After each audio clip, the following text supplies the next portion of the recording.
두 번째 코드의 제목은 균형입니다. 균형. 제가 아주 재미있는 그래프를 두 개 보여드리겠습니다. 이 그래프를 먼저 보세요. 자, 이 그래프는 뭐냐면 위에 있는 빨간색은 서울대학교 3,121명의 고등학교 때 공부 시간 그래프입니다.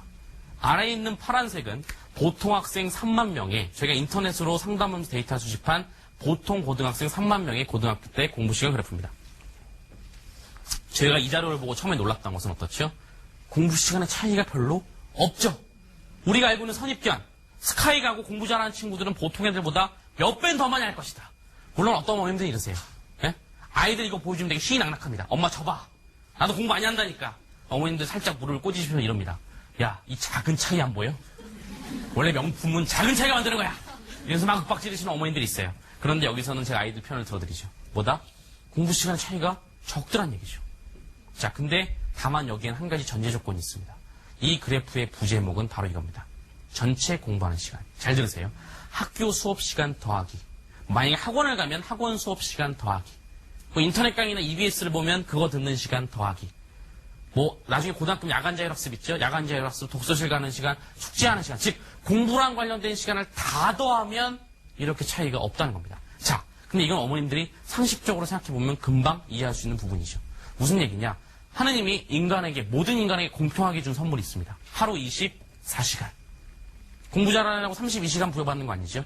자, 어머님들 이제 아이들 키워보세요. 고등학교 되잖아요? 학교 끝나고 막 학원 한두 개 돌고 들어온다거나 야간 자율학습하고 돌아오면 금방 밤 10시, 11시 됩니다.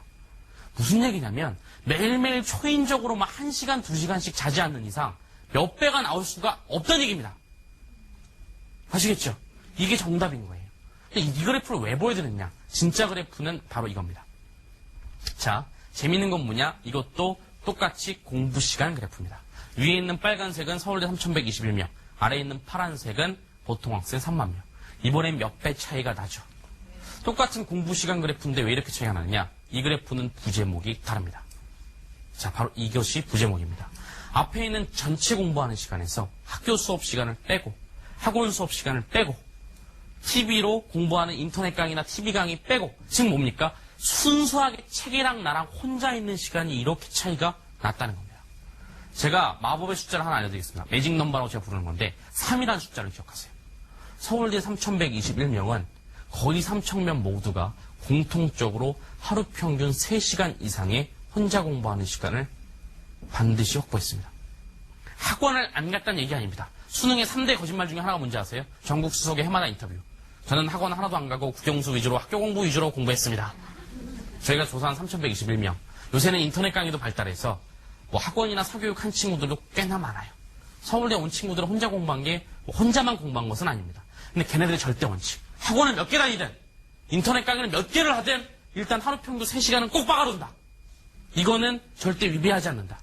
학원을 먼저 골라놓고 혼자 공부하는 시간을 나중에 찾는 게 아니라 일단 혼자 공부하는 시간 3시간을 박아두고 남은 시간에 사교육을 이용했다는 겁니다. 왜 이랬을까요? 서울대생들은 자존심이 세서 또는 학생들이 무슨 뭐 사교육비 절감, 자기주도 학습을 위해서 관심 없죠. 얘네들의 관심사는 오직 뭐 성적이 오르는 거죠. 자, 어머님들이 이제 알고 있어요. 제가 앞에서 장황하게 설명드렸죠. 수능 논술의 코드는 뭐였습니까? 이해와 응용이었죠. 이해, 응용은 수업으로 됩니까? 안 됩니까? 어떤 영역이죠? 철저하게 혼자서 지지고 볶고해야 되는 혼자만의 영역이죠. 이 친구들은 어떤 멋진 이유로 혼자 공부한 것이 아니라 수능 논술의 코드를 읽고 지능적으로 대비했던 거죠. 어쩔 수 없다. 수능 논술에서 명문대를 가려면 학원도 다니고 학교도 다니지만 혼자서 내가 하지 않으면 큰일 나겠다라는 절대절명의 어떤 그렇지 현실감을 가지고 이 시간을 선택한 겁니다. 반면에 우리 보통 친구들은 수능 논술이 뭔지 파악하지 못한 보통 친구들은 어떻게 한 겁니까? 아니 평소에 그냥 학원 다니고 수업만 대충 들으면 돼. 그러다가 내신 때 외우면 성적 나와. 실제로 나오니까. 그렇죠? 그러다 보니까 혼자 공부하는 시간에 대해서 그렇게 절절하게 생각 안 한 거죠. 엄마가 얘기합니다. 야 그래도 학원 갔다 와서 혼자 좀 봐야 되지 않겠니? 아니 엄마 안 해도 돼. 엄마도 살짝 밀립니다. 그렇죠? 그거 안 해도 뭐 성적 나오는데 이상 없었으니까. 그래 바쁘면 할 수 없지. 또는 동네에 좋은 학원이 또 하나 생겼어요. 또는 개모임에 나갔더니 그렇죠? 굉장히 말 잘하는 엄마가 무슨 그룹 과외를 물고 왔대. 왠지 보내야 될 것 같아. 그럼 아무 생각 없이 보내시죠. 혼자 공부하는 시간을 줄여버리시죠. 수능 논술이 뭔지 몰라서 그런 겁니다. 초등학교, 중등학교 지금 수능 논술이 아니니까 저희는 보내도 되겠네요. 아니죠. 공부 방법이란 건 습관적인 측면도 있죠. 지금부터 자꾸 혼자 공부하는 시간을 줄이면 고등학교 올라가면 늦는다는 얘기죠. 제가 오늘 강의 왜 한다고요? 고등학교 올라가면 이미 늦는 것들을 미리 대비하라고 오신 거죠. 고등학교 올라가면 망가질 일이 너무 많아요. 혼자 공부 3시간 못합니다. 왜? 초등학교, 중등학교 때 평생 학원에 갇혀 살았기 때문에, 또는 집에 오면 그냥 놀아버리고 말았기 때문에 고등학교 와서 이제 혼자 공부하려니까 미친 애들이 너무 많아요. 어머님들, 고등학교 올라갈 때 최고의 선행은 영수 선행도 선행이지만 저는 혼자 공부하는 시간 3시간을 딱 습관화해서 올리는 게 최고의 선행이라고 봅니다. 앞에서 말씀 첫 번째 코드, 이해하는 습관 길러놓고 혼자 공부하는 시간 3시간 자연스럽게 익혀놓고 어차피 본 게임은 고등학교잖아요. 초등학교, 중학교 1등하면 뭐합니까? 그쵸? 고등학교 올라가서 공부 못하면 그건 못하는 거죠. 그게 제가 보기엔 최고의 선행이라고 봐요. 처음에 게임을 해도 상관없어요. 아예 일단 3시간 동안 앉아있는 훈련부터 시키세요. 만화책을 읽어도 상관없어요. 점점 그러다가 공부로 접근돼서 고등학교 올라갈 때는 정말 자연스럽게 엄마 나 이번 학원 다닐 건데 고민이 좀 돼. 혼자 공부하는 시간이 줄어들 것 같아. 그래 그럼 이 학원 끊고 이 학원 가라. 이 정도까지 되면 걔는 제가 보기에 기본은 된 거라 이거죠. 알겠죠? 데이터가 전부는 아니지만 요 말씀 드릴게요. 혼자 공부하는 시간 3시간 없으면 절대 스카이 명문대는 보내실 생각 하지 마세요. 이건 데이터가 말해줍니다. 알겠죠? 좀 어려운 얘기지만 이론적인 얘기 하나만 드리겠습니다. 자, 이건 뭐냐면 모 교육학 박사님이 자기 논문에 기재하신 걸 제가 떼왔어요. 공부를 한 장의 그림으로 표시하셨습니다. 공부란 건 뭡니까? 어떤 개념이나 문제를 이해하는 행위죠. 이 박사님이 뭐라고 묘사하셨냐면 이 이해에는 2단계가 있다. 1단계 1차 이해와 2단계 2차 이해가 있다. 이렇게 묘사를 하셨어요. 여기다가는 무슨 제목을 붙였느냐? understand라는 영어 단어를 붙이셨어요. 어머님들이 아시는 이해하다의 원래 단어죠. 2단계 이해에다가는 have, 같다라는 영어 단어를 붙였어요. 자, 어떤 건지 설명을 드리겠습니다. 1차 이해란 건 뭐냐면 여기 뭐라고 돼 있죠? 좀 어려운 얘기예요. 조금만 잘 들으세요. 텍스트 이해라고 돼 있죠. 텍스트는 우리말로 하면 글자 이해입니다. 무슨 얘기냐? 우리 애들이 학기 초에 교과서를 받으면 당연히 한글이니까 읽을 수 있죠. 소리내서 읽을 수 있습니다. 근데 문제는 뭡니까? 무슨 말인지 모르죠. 뭐 아까 제가 국사 얘기 드렸으니까 고등학교 올라가면 국사책 받아요. 소리내서 읽을 수 있어요. 삼국시대 신라 고구려 백제 삼국 왕들의 한강 무역 쟁탈전이 격화됨에 따라 삼국의 외교 관계가 악화되고 분쟁이 심화되었다. 읽을 수 있죠. 애들 무슨 말인지 모릅니다. 와닿지 않아요. 왜? 어려운 한자어, 성인용어, 복잡한 구성 때문에 못 알아들어요. 일단 이 글자를 이해하는 게 첫 번째 선행돼야 되죠. 무슨 말인지도 모르는데 어떻게 심화된 이해를 합니까? 자, 근데 여기서 가장 좋은 건 뭐다? 여기 써있는 클래스 스터디, 수업이 최고의 해결책이죠. 복잡하게 혼자 볼 게 아니라 선생님이 조리 있게 설명해 주는 걸 듣는 게 제일 빠르죠. 복잡할까봐 제가 이 말씀 하나 드릴게요. 이걸 제가 비유로 들자면 교회랑 비교 드릴 것 같아요. 어느 성경책 처음 읽으시면 어떻죠? 저는 좀 성경책 이해를 못했어요. 옛날 말로 돼 있잖아요. 뭐 예수님 가라사대, 가라 요단강이 흐르는 뭐 이렇게 돼 있잖아요. 고로 돼 있잖아요. 와닿지가 않는 거야. 요새 쓰는 말이 아니잖아요. 뭐 복음을 전파하라. 그렇죠. 그래서 저는 교회 갔습니다. 교회 갔더니 누가 있죠? 교회 가면 수업을 하죠. 누구죠? 선생님 있죠? 목사님 있죠. 잘 유명한 교회 가면 어떻죠? 목사님들 너무 재밌죠? 어려운 그거를 실생활과 비유적으로 연결시켜서 아 저게 저 말이구나 이해시키죠. 선생님도 마찬가지죠. 잘 가르치는 선생님도 어떤 선생님들이죠? 아이들한테 기가 막히게 그 개념을 잘 설명시켜주는 거예요. 예를 들면 이런 선생님도 있어요. 뭐 이런 거죠. 야 신라고려 백제 어려우면 요것만 기억해. 그 신라는 뭐 동방신기야. 고구려는 뭐 WS501이야. 뭐 백제는 뭐 빅뱅이야. 요새 애들 좋아하는 거. 애들이 막 웃다 보면 뭡니까? 아 저게 저 말이구나라고 와닿는 거죠. 어떤 얘기인지 아시겠죠? 예전에 제가 잘 가르치는 강사 강의를 보니까 이렇게 하더라고요. FTA라고 있죠? 요새 뭐 한미 FTA 시끄럽잖아요. FTA는 원래 뭐 프리 트레이드 어쩌고 약자입니다. 근데 그 강사는 그렇게 설명하더라고요. 야 F 받아 적어라. F는 파이트야 파이트. 무슨 얘기냐? 서로 팔아먹으려고 엄청 싸운다는 얘기야. 결국 그게 FTA야. 그러니까 애들 어떻습니까? 원래 원뜻은 아니지만 아 저 말이구나. 집에서 혼자 볼 때 너무 어려웠어. FTA 자유무역협정. 근데 선생님 강의를 듣고 나니까 아 뭔 말인지 알겠어. 이게 수업의 힘이죠. 그렇죠? 제가 그래서 두 가지 말씀드릴게요. 저는 그래서 개인적으로 어머님들 저 오해하지 마세요. 제가 오늘 강의 들어보면 뭐 학원 다 끊고 혼자 공부시켜라. 저는 절대 그렇지 않아요. 이 두 번째 코드의 제목이 뭐죠? 균형이죠. 수업도 필요합니다. 두 가지 경우. 예를 들어서 우리 애가 학교 수업을 열심히 들었는데 어느 날 졸아버렸어. 수학 3단원, 4단원 졸아버렸어. 걔한테 왜 졸았냐고 다그치고 혼자 공부하라고 하면 고문입니다. 그래서 그때 필요한 게 뭡니까? 그때 필요한 게 학원이나 사교육이죠. 그거 듣게 하셔야 돼요. 저는 홈스쿨링 이런 것도 잘 모르겠어요. 반대합니다. 인성적으로 도움될지 모르지만 공부적으로는 독일 수 있어요. 애가 집에 앉아서 홈스쿨링 혼자 공부하면 뭔 말인지 너무 힘든 거야. 수업만 들으면 금방 이해할 수 있는데 수업도 필요합니다. 두 번째, 그리고 초중 때 제일 할 수 있는 선행에 대해서 하나 말씀드릴게요. 독서 많이 시키시고 한자 공부 좀 시키세요.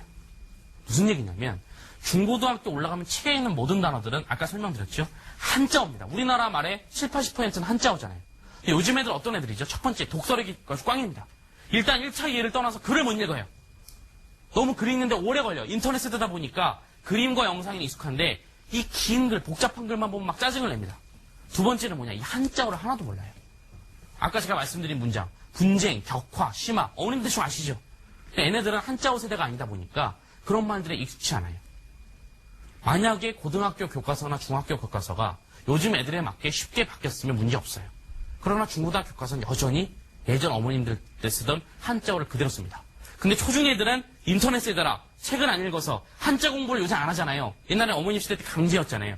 그러다 보니까 한자어를 몰라. 이 거대한 간극 때문에 애들이 중고등학교 올라오면 책 보고 지치는 경우가 너무 많아요. 그러니까 학원 사업이 팽창하고 학원한테 매달리는 거죠. 왜? 우리 학원 선생님은 너무 설명을 잘해주시니까. 알겠죠?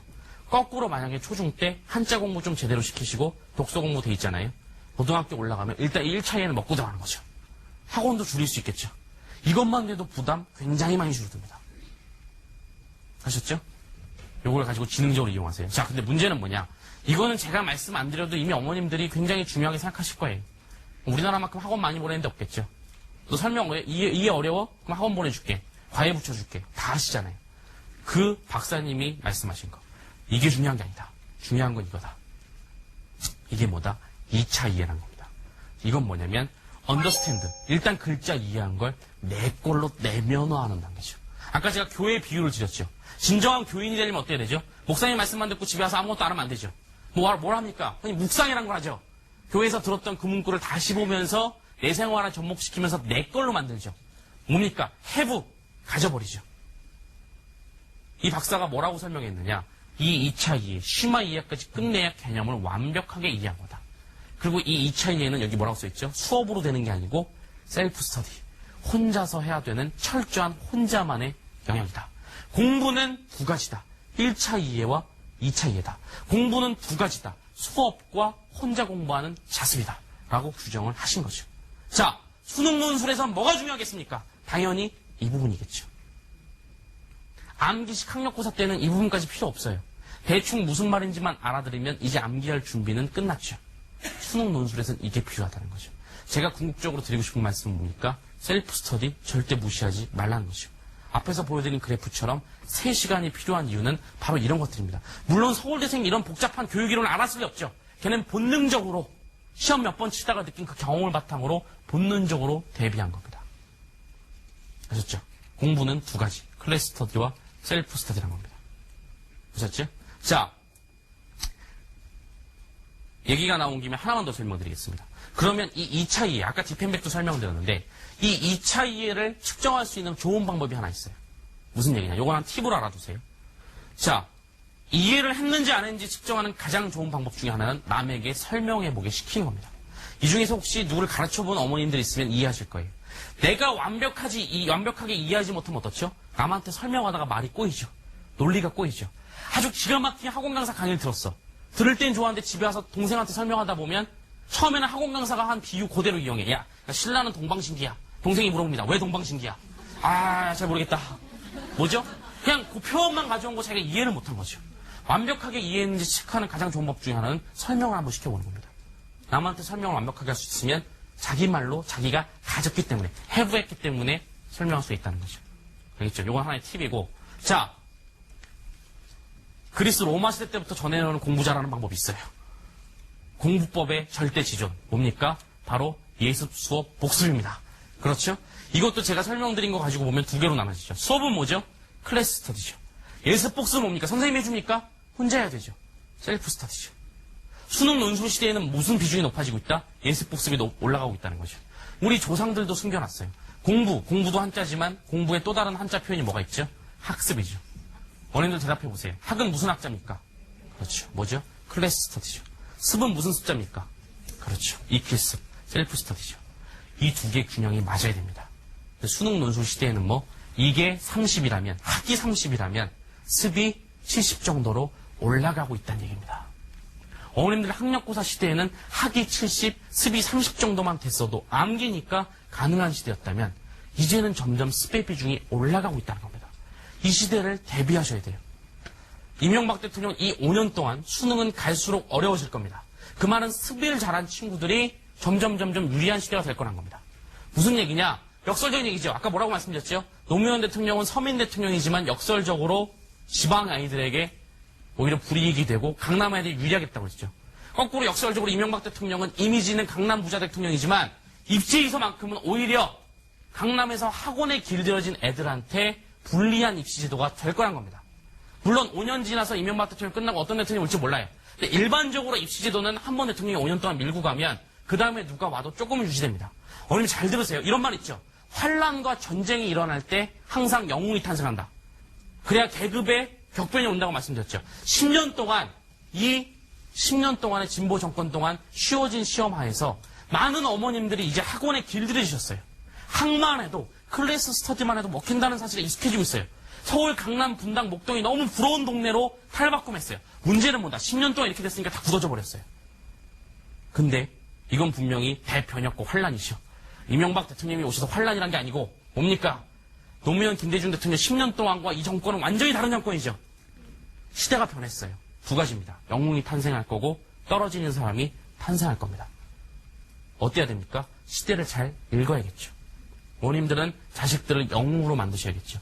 그럼 지금부터 대비하세요. 간단하게 말하면 어려운 수능 논술. 더 쉽게 말씀드리면 심화된 이해와 응용의 시험으로 어쨌거나 대학 입시는 계속 그렇게 갈 겁니다. 수능이 없어지고 논술이 없어지고 이상한 시험이 생길 수도 있어요. 절대 변하지 않은 코드는 뭐다? 습이 중요한, 셀프 스터디가 중요한 심화된 이해와 응용은 절대 변하지 않을 거예요. 초등학교, 중등학교 지금부터 대비하셔야 돼요. 고등학교 올라가면 첫 번째 늦는 애들 너무 많습니다.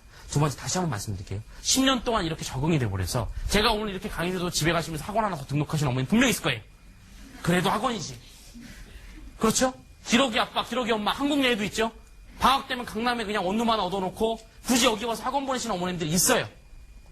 거꾸로 말씀드릴까요? 강남은 오히려 제일 앞서가는 강남은 이제 바뀌고 있어요.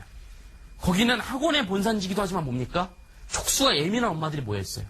이명박 대통령이 되고 이런 입시제도가 변하고 있다는 걸 조금씩 느끼고 있어요. 거기선 거꾸로 학원 줄이는 바람이 조금씩 불고 있습니다. 오히려 후발주자들이 우리도 이제 강남처럼 이러면서 학원에 보내고 이상한 현상이 발생하고 있어요. 그럼 계속 뒤만 쫓아가는 겁니다. 알겠죠? 강남 뒤를 쫓아가지 마세요. 오히려 앞으로 5년은 강남을 대역전시킬 수 있는 절호의 찬스가 왔습니다. 공부 어렵게 시키셔야 됩니다. 어렵다는 얘기는 뭡니까? 학원에 가서 받아먹고 주입식으로 하는 얘기 아니죠. 혼자 공부하기 위해서 이해와 응용력을 늘리게 하는 겁니다. 어떤 얘기인지 아시겠죠? 그렇죠? 자, 두 번째 코드는 뭐다? 균형이라는 겁니다. 이 밑에다 셀프 스터디 하나만 써놓은 이유는 뭐? 제가 설명 안 해도 어머님들이 클래스 스터디는 이미 너무 중요하게 생각하시니까 균형을 잡으려면 이 셀프 스터디를 하셔야 될 거란 얘기입니다. 아셨죠?